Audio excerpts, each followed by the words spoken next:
Baik, terima kasih Ustaz Asep, sahabat cinta Quran yang saya muliakan, yang saya cintai.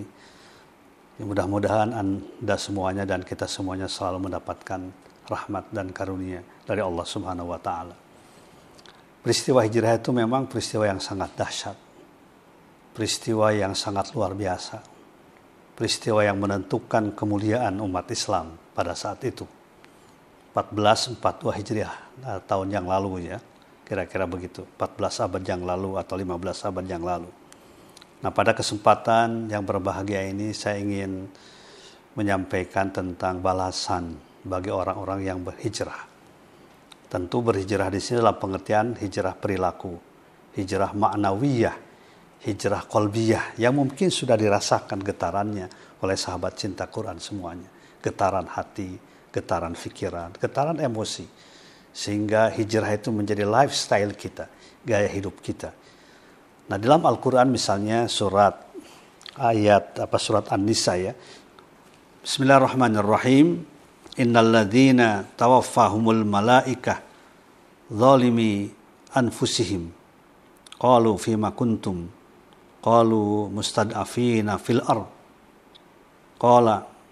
qalu alam takun ardullahi wasi'ah fatuhajiru fiha faulaika ma'wahum jahannam wasa'at masira.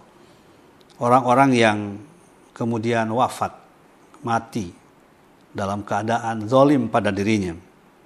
Maksudnya zalim itu dia tidak pernah mau melaksanakan perintah untuk berhijrah ya dari Makkah ke Madinah ketika itu. Kemudian malaikat bertanya di akhirat nanti.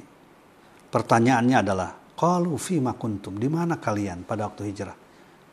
Kemudian di situ masyarakat yang tidak ikut hijrah membuat alasan. Jadi terus kalau orang berbohong tuh sampai mati pun punya alasan. Qalu kunna mustad'afina fil ard. Kami adalah orang-orang yang mustad'afin, yang lemah, yang diperlemah. Ya, secara sosial ekonomi diperlemah, secara politik diperlemah dan lain sebagainya. Alasannya keluar. Maka malaikat mengatakan, qalu alam takun ardullahi wasi'ah. Bukankah bumi Allah itu luas? Fatuhajiru fiha, kalian bisa hijrah di bumi Allah yang luas. Nah, karena mereka tidak mau berhijrah dengan berbagai macam alasan, intinya tidak mau dan menolak berhijrah, faulaika mawahum jahannam wasa'at masira.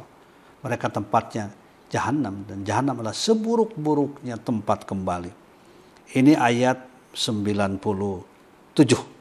Kemudian kita teruskan dengan 98. Illal mustad'afin minar rijali wan nisa'i wal wildani la yastati'una hilatan wa la yahtaduna sabila. Kecuali, ini rahmat kasih sayang Allah ya, kecuali orang-orang yang lemah, laki-laki sudah tua misalnya, kakek-kakek, wan nisa'i perempuan, wal wildani dan anak-anak, la yastati'una hilatan. Mereka tidak bisa bergerak, tidak bisa berjalan, tidak bisa keluar. Wala yahtaduna sabila, dan mereka tidak pernah mendapatkan jalan. Sabila di sini jalan untuk keluar dari rumahnya, untuk ikut berhijrah. Jadi ada alasan-alasan yang konkret yang sesuai dengan kenyataan mereka, bukan mengada-ada. Kalau tadi 97 itu mengada-ada. Ya kunna mustad'afina fil ard. Kami adalah orang-orang yang lemah, padahal dia adalah orang-orang yang sehat. Hanya karena menolak hijrah. Mungkin karena hijrah itu kan harus meninggalkan keluarga. Hijrah itu kan harus meninggalkan perusahaan, ya, meninggalkan pekerjaan dan lain sebagainya. Kemudian mereka membuat alasan supaya tidak berangkat.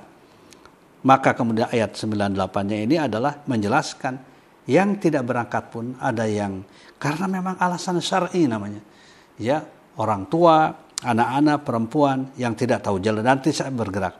Faulaika asallahu ayyafu anhum, maka mereka ini kelompok yang digambarkan pada Al-Quran 98 ini, pada 99-nya dijelaskan faulaika asallah, maka bagi mereka mudah-mudahan Allah ayyafu anhum, akan memaafkan kepada mereka, wa kanallahu afuwan ghafura, dan Allah itu zat yang maha pemaaf dan maha pengampun. Jadi intinya adalah yang hijrah di jalan Allah, kemudian apa balasan buat mereka? Kita bacakannya silahkan disimak dan syukur-syukur kalau dibuka Al-Qur'annya. Bismillahirrahmanirrahim. Wa may yuhajir fi sabilillah وَمَنْ يُهَاجِرْ فِي سَبِيلِ اللَّهِ يَجِدْ فِي الْأَرْضِ مُرَاغَمًا كَثِيرًا وَسَعَةً وَمَنْ يَخْرُجْ مِنْ بَيْتِهِ مُهَاجِرًا إِلَى اللَّهِ وَرَسُولِهِ ثُمَّ يُدْرِكْهُ الْمَوْتُ فَقَدْ وَقَعَ أَجْرُهُ عَلَى اللَّهِ وَكَانَ اللَّهُ غَفُورًا رَحِيمًا. وَمَنْ يُهَاجِرْ Wa may yuhajir, barang siapa yang berhijrah. Dengan fi'il mudhari ini yuhajir, bukan hajar. Kalau hajar fi'il madi sudah terjadi, tapi ini orang yang memproses dirinya terus menerus secara kontinu berkesinambungan berhijrah. Jiwanya itu jiwa muhajir, jiwa berhijrah. Fi sabilillah, di jalan Allah. Di jalan Allah, bukan di jalan yang lain.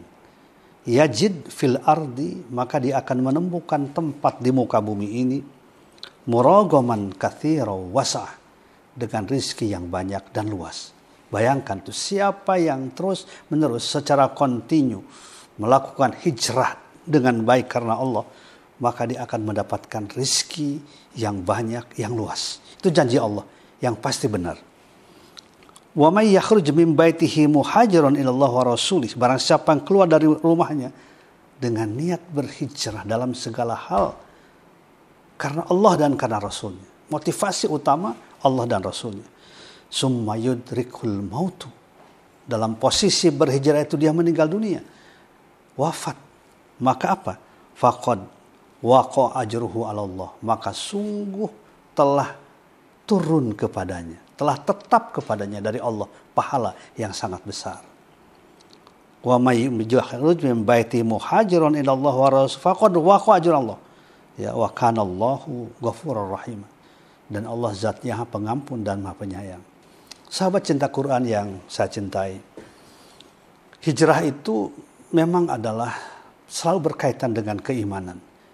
Ya, bahkan di dalam surat Al-Baqarah ayat 218, hijrah juga bagian dari keimanan. Innalladzina amanu, orang-orang yang beriman, wahajaru, orang-orang yang berhijrah, wajahadu, orang-orang yang berjihad. Fisabilillah, di jalan Allah semuanya. Ulaika yarjuna rahmatullah. Itulah orang-orang yang akan mendapatkan rahmat dan pertolongan dari Allah Subhanahu wa taala. Innallaha ghafurur rahim. Allah zat yang Maha Pengampun, Maha Penyayang. Luar biasa besarnya. Kita harus punya keinginan yang kuat, motivasi yang kuat, komitmen yang sungguh-sungguh untuk selalu berhijrah. Saya ingin berikan contoh. Misalnya, dalam kegiatan ekonomi, kita mengetahui ekonomi sekarang ekonomi ribawi. Ekonomi yang menghasilkan kesenjangan antara kaya dengan miskin. Ekonomi kapitalis.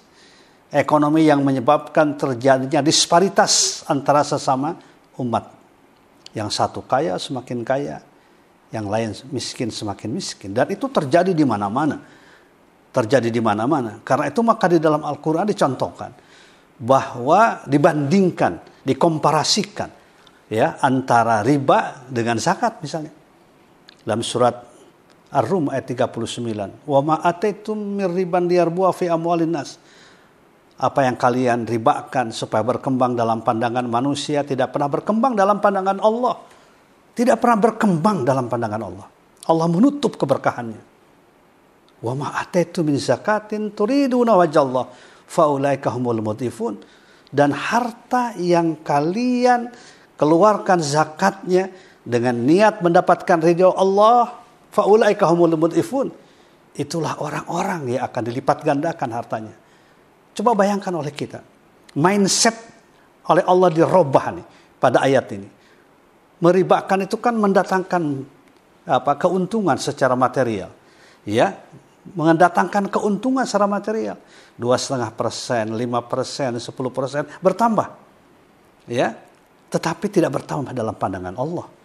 Sebaliknya zakat, yang kalian keluarkan zakat itu kan berkurang. Saya punya uang 10 juta, saya keluarkan 2,5%, berkurang 250.000. Tapi Allah mengatakan, faulaika humul mudhifun. Itulah orang-orang yang akan dilipat gandakan. Oleh karena itu maka kita harus berhijrah semuanya. 1442 Hijri jadikan oleh kita momentum untuk berhijrah dalam bidang ekonomi. Bukan ekonomi kapitalis, bukan ekonomi ribawi, bukan ekonomi berbunga-bunga, tapi ekonomi syariah.